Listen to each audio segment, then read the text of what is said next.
For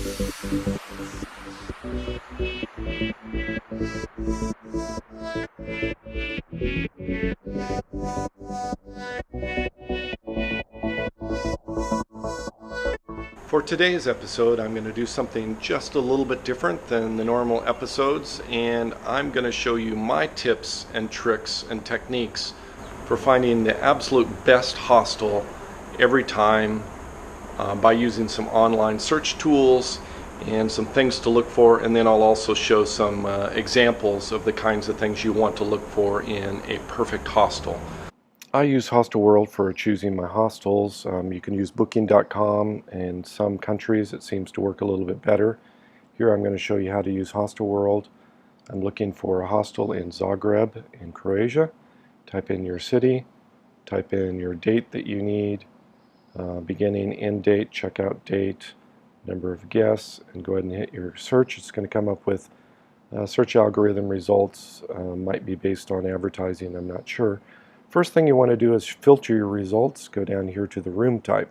This is important to get rid of hotels and random other places that really are not hostel that are coming into the search, because I want to get a mixed dormitory or a male dorm. If you're female, you might want to choose female dorm. Go ahead and close that. It's already updated the results here. And next I'm going to go in and do one of two sorts, either by price if I'm in expensive countries like Italy, or say in London, England, then I'm going to go with price. Right now this is in Croatia. I'm going to go with rating because I can get the top rated places for under 15 euros, which is within my budget. So these are some of the top choices here. This Fevela Hostel, Swanky Mint, and Dots Hostel all are coming in 9.7, 9.6, 9.4, 9.3. Next thing I start looking is proximity to downtown. This is 3K from the downtown. That's too far outside. 0.6 is good, 0.5 is good, 3 is too far. So these are my top two contenders, the Swanky Mint and the Dots. So I'm going to go ahead and look on Swanky Mint and see what it has to offer. What I'm looking for here is down under the facilities. Here you want to look for security lockers. Make sure you have a security locker so you can lock up your stuff, and make sure that they have internet access, which every hostel I've seen so far has secure internet access.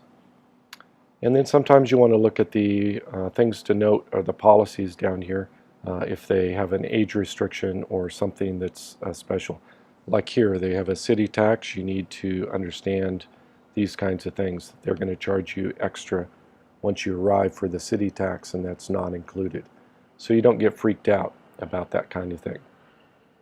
Next thing you want to do is go to your reviews and start looking for key things like, is it a party hostel? Is it clean? Are there any common problems that you see? Very comfortable beds, that's super important. Friendly staff, that makes for a great experience. They have a little social area for hanging out, that's great. Just want to make sure that, for me, I want to make sure it's not a party hostel. Some people want a party hostel. Here's Swanky, so it's got a funky vibe, that's going to be cool. I like that. Great staff. Oh, nice. They have a security and a privacy curtain. Some of the little bunk beds have little curtains that you can close over them. I've seen those in the past. Those are really nice. Bathroom attached to the dorm room was really nice. So yeah, this is looking like a really, really great place. Outdoor patio. Based on everything else I'm seeing, tons of facilities, delicious breakfast. Is not free, but it's available on the premises. That's really great. They have a backyard patio. This is sounding like a really awesome place. So this is a hostel that I would book. Sometimes I'll do one last check. I'll go look at the map just to check and see where it is in relationship to the downtown, even though I know it's pretty good. Okay, it looks like it's a little bit off on the edge of the downtown area.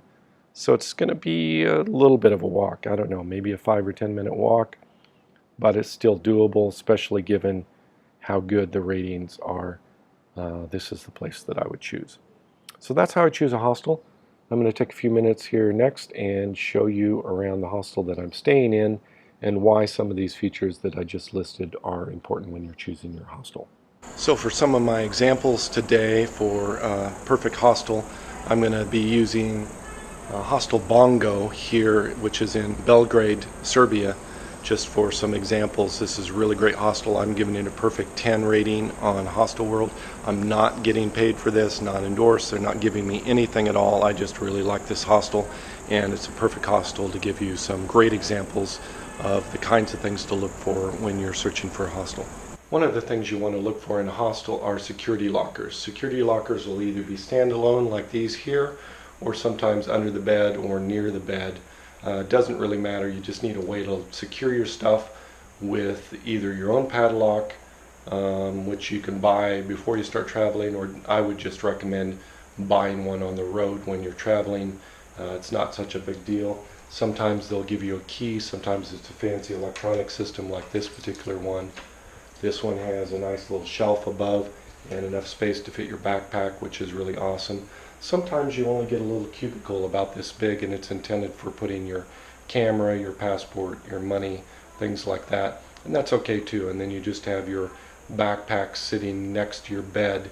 I would get some little secure locks to put on your backpack or your luggage if it's sitting next to your bed. People really are not interested in stealing clothes, but you know, it gives you that little sense of security to have that locked up too. For text in the description of the reviews for comfy beds. Comfy beds to me are beds with actual real mattresses. You can see here this is an actual real mattress, which is super comfortable. These are fairly new. They should be replaced every few years, otherwise you'll start feeling the springs and feel sags in them, and they're not so great. These are really nice dormitory beds here, made out of wood. A little bit more headroom on the bottom. I really like these. One of the things I look for in a hostel is a great kitchen. This is really important if you're staying in countries that are really expensive or more expensive, like if you go to Norway, Finland, if you go to England, Italy, you're going to want to find a place with a kitchen so you can buy your groceries at the store and cook inside the kitchen to save some money. Not so important here for me in Serbia, because the cost of the food and the cost of the accommodation are within my budget, so I'm going out to eat a lot. But it's really nice to have a great kitchen facility area with a stove so you can cook, sometimes a microwave. They have nice little coffee machines, a refrigerator. You put your food in the refrigerator with a tag on it with your name. But look for kitchens if you need to cook and save money. A great hostel has a really great social area, and that can be inside or outside, but it's just an area that allows you to connect with other travelers, sit and relax, have a drink, whether it's water, soda, or alcohol sometimes. This particular hostel has two areas. It has an outdoor area that you can see here, which is really fabulous at night, and really great weather right now during the day. It's in a shaded area. This is really awesome, and you can find out about this by reading in the reviews, the hostel reviews. The hostel has a really nice social area inside with a couch, and a couple of little cube chairs, and a little dining table area off of the salon area, and then behind me over here is even more seating around a bar area, so you can sit around here and drink at the bar and talk to your friends, have coffee or tea or whatever you want. So this is absolutely a fabulous social area, and again, this is one of the things I look for in a hostel. When I'm looking for things in a hostel, I look for really clean bathrooms and kitchen areas. As I mentioned on the reviews, you look at the reviews and see what people are writing about the hostel. Is it clean or not? This particular hostel here has really modern, new IKEA style bathrooms.